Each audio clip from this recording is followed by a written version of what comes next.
नमस्कार। आत्मविचार इस चैनल पर आप सब भाई बहनों का स्वागत है। इसके पहले वाले वीडियो में हमने देखा कि जगत पूरा का पूरा परमात्मा रूप है। परमात्मा के सिवा अन्य किसी का भी वास्तविक और स्वतंत्र अस्तित्व नहीं है। फिर भी हम परमात्मा को देखने के बजाय जगत को देखते हैं, जगत को सत्य मानते हैं, जगत को महत्व देते हैं। उसका कारण क्या है? उसका कारण माया। सब शास्त्रों में, भारतीय दर्शन शास्त्रों में माया के कंसेप्ट को रजू किया है। माया वो चीज़ है कि जो है ही नहीं, जो चीज़ उसको है इस तरह से दिखाती है।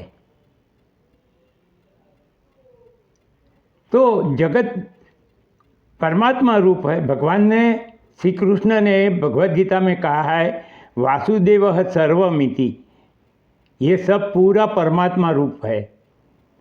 छांदोग्य उपनिषद में भी कहा है, सर्वम खलु इदम ब्रह्म।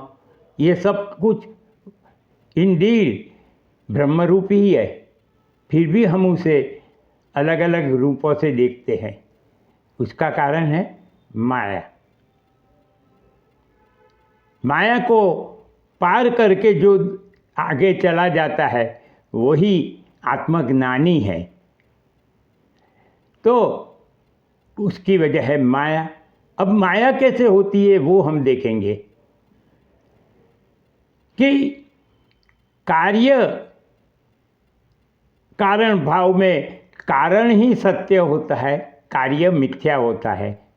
मिथ्या का मतलब ये नहीं है कि वो अस्तित्व नहीं रखता है, अस्तित्व रखता है, मगर उसका खुद का अस्तित्व नहीं होता है। वो जैसे कि एक मिट्टी का घड़ा है, वो दिखता तो है, उपयोग में भी आता है, मगर मिट्टी के घड़े का अस्तित्व वास्तविक नहीं है। वो मिट्टी के अस्तित्व की वजह से मिट्टी का घड़ा अस्तित्व रूप दिखता है, मगर उसका खुद का वास्तविक और स्वतंत्र अस्तित्व नहीं है। मिट्टी के अस्तित्व के बिना घड़े के अस्तित्व की कल्पना करना भी बाहर है। मगर फिर भी हम घड़े को ही देखते हैं, मिट्टी को नहीं देखते। कोई हमको पूछे कि आपने किसको स्पर्श किया, हम कहेंगे घड़े को स्पर्श किया, हम कहेंगे अंगूठी को स्पर्श किया, मगर हम ये नहीं कहेंगे कि हमने मिट्टी को स्पर्श किया या सोने को स्पर्श किया। वजह ये है कि ये माया जो भगवान की अलौकिक शक्ति है कि जो हमें जो चीज़ को जिस रूप में दिखाना चाहिए उसको ढांक देती है और उसकी जगह कोई और ही चीज़ हमें दिखाती है। तो माया शक्ति जो है वो अपनी दृष्टि, मनुष्य की दृष्टि कार्य पर रखती है, कारण पे नहीं जाने देती। अगर आप कारण को जान लेते हो तो आपको कार्य तो जानने में आ ही जाएगा, मगर हमारी दृष्टि कार्य से आगे जाती नहीं है। जो कारण पे जाता है वो और सत्य के नज़दीक जाता है।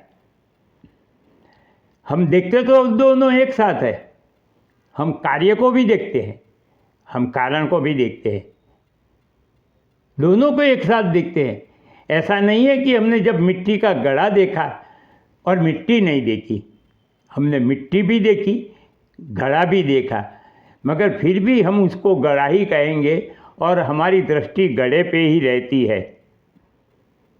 जो अस्तित्व नहीं रखता है घट, वो हम देखते हैं, और जिसका वास्तविक अस्तित्व है वो मिट्टी को हम नहीं देखते। तो ऐसी बात है। अब हम अपने बारे में सोचे थोड़ा कि जिसको मैं देख सकता हूँ वो मैं नहीं हो सकता। एक सिद्धांत है कि देखने वाला और दिखने वाली चीज़ दोनों भिन्न होते हैं।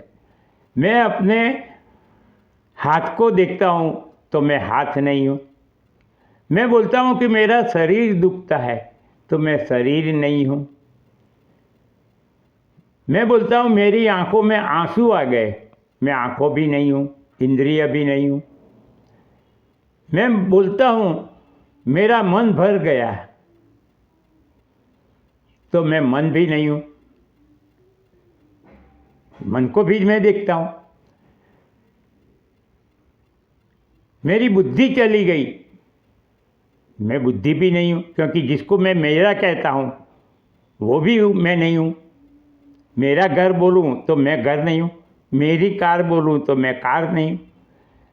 जिसको मैं देखता हूँ वो भी मैं नहीं हूँ, जिसको मैं अपना कहता हूँ, मेरा कहता हूँ, वो भी मैं नहीं हूँ। तो हम जिसको मैं मेरा कहता हूँ वो भी मैं नहीं हूँ, जिसको मैं देखता हूँ वो भी मैं नहीं हूँ। तो हम तो इस शरीर को भी देखते हैं, मन बुद्धि इंद्रिय सबको देखते हैं और सबको मेरा भी कहते हैं। मेरे मन में क्या चल रहा है वो मुझे दिखता है,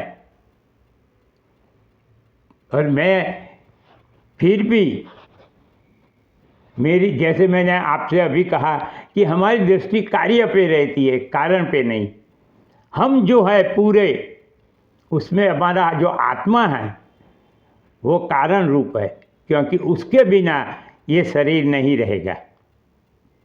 मैंने पहले जो आगे कहा कि मिट्टी नहीं रहेगी तो घट भी नहीं रहेगा, तो आत्मा के बिना ये शरीर नहीं रह सकता है। तो आत्मा कारण है और देह कार्य रूप है। फिर भी हम देह कार्य रूप देह को देखेंगे, अपने आत्मा को नहीं देख सकते। इसकी वजह माया।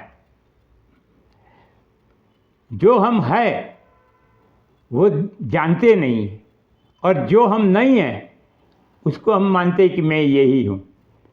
मैं अपने आप को देह रूप मानता हूँ, या तो इंद्रिय रूप मानता हूँ, या मन रूप मानता हूँ, या बुद्धि रूप मानता हूँ, मगर मैं ये नहीं जानता कि मैं शुद्ध चैतन्य रूप हूँ। ये मेरा अज्ञान है, और ये अज्ञान में ही माया काम करती है। माया भगवान की अनिर्वचनीय शक्ति है, मगर ज्ञान में उसका अंत हो जाता है, इसलिए उसका वास्तविक अस्तित्व भी नहीं है। क्योंकि जिसका अंत हो जाता है उसका वास्तविक अंत अस्तित्व नहीं होता है। तो माया की वजह से हम ये जो परमात्मा रूप सब कुछ है उसको हम जगत रूप से देखते हैं। यही हमारी अज्ञानता है, और हमें सब शास्त्र, आध्यात्मिक शास्त्र हमें वही सिखाने के लिए प्रयत्न करते हैं। आध्यात्म शास्त्र कुछ भी बदलते नहीं हैं। आध्यात्म शास्त्र हमको सिर्फ बतलाएंगे कि भाई तुम देह नहीं हो, तुम देह को देखने वाले, देह को मेरा कहने वाले आत्मा हो। जीवात्मा बोलो तो भी चलेगा, जीव रूप हो तो भी चलेगा, क्योंकि बाद में हम देखेंगे कि जीवात्मा और परमात्मा भी एक रूप ही है। तो आध्यात्म शास्त्र क्या करना चाहते हैं? आध्यात्म शास्त्र सिर्फ हमारी मान्यता बदलने को हमको कहते हैं। आध्यात्म शास्त्र इतना ही कहते हैं कि आप देह रूप नहीं हो, आप आत्मा रूप हो, इतना स्वीकार लो। आप चैतन्य रूप हो, इतना स्वीकार लो। क्योंकि जब आपकी ये मान्यता बदल जाएगी कि मैं देह रूप हूँ, तो आपका अहंकार चला जाएगा, और जब आपका अहंकार नहीं रहेगा तो आप सर्व सृष्टि में मर्ज हो जाओगे, परमात्मा के साथ एक रूप हो जाओगे, और वही है जीवन मुक्ति। हमारा कार्य अभ्यास से, शास्त्रों का अभ्यास करके या गुरु का उपदेश सुन के, इतना ही है कि हमें जो मान्यता है अभी तक कि मैं देही रूप हूँ, वो देही रूप मान्यता निकाल देनी है। तो आज हमने ये देखा कि कारण कार्य भाव में, इसको कार्य कारण भाव भी बोलते हैं, माया कार्य कारण भाव को स्पष्ट दर्शाती है कि माया हमारी दृष्टि सिर्फ कार्य पर रखती है, कारण पे नहीं रखने देती। अगर कारण को हम जान लिए तो कार्य की वैल्यू नहीं रहेगी। आप समझिए कि सोने में से अंगूठी उत्पन्न हुई है, सोने की अंगूठी, तो अंगूठी की वैल्यू नहीं है, वैल्यू सोने की है। आप सोने को जान लिए हो तो आप अंगूठी को ज़्यादा ध्यान नहीं दोगे। ठीक है, डिजाइन वगैरह पर हमारी कल्पनाएं जाती है, मगर वास्तविक वैल्यू सोने की है, अंगूठी की नहीं है। इसी तरह अगर आप खुद को जान लोगे कि मैं क्या हूँ, तो आपके सामने जगत की वैल्यू नहीं रहेगी, इस देह की वैल्यू नहीं रहेगी। फिर जगत कैसा है वो देखने के लिए भी आपके पास फुर्सत नहीं होगी, क्योंकि आप जानते हैं कि जगत परमात्मा रूपी है।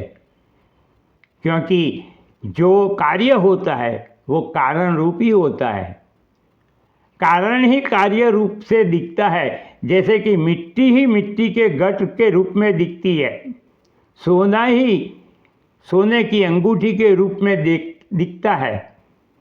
तो कार्य अपने आप ही कार्य रूप से दिखता है।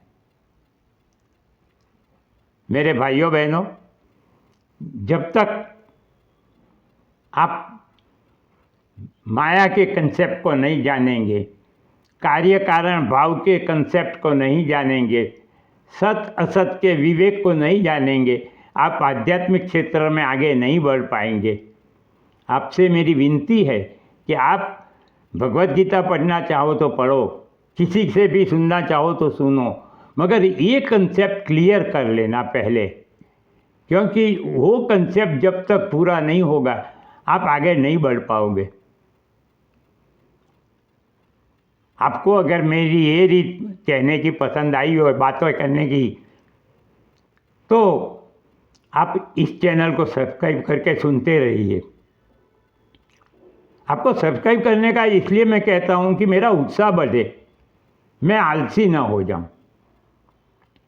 ये चैनल के सब्सक्राइबर बेस बना के मोनेटाइज करके मैं रुपया पैसा कमाऊँ, ऐसी तो मेरी कोई आशा है ही नहीं।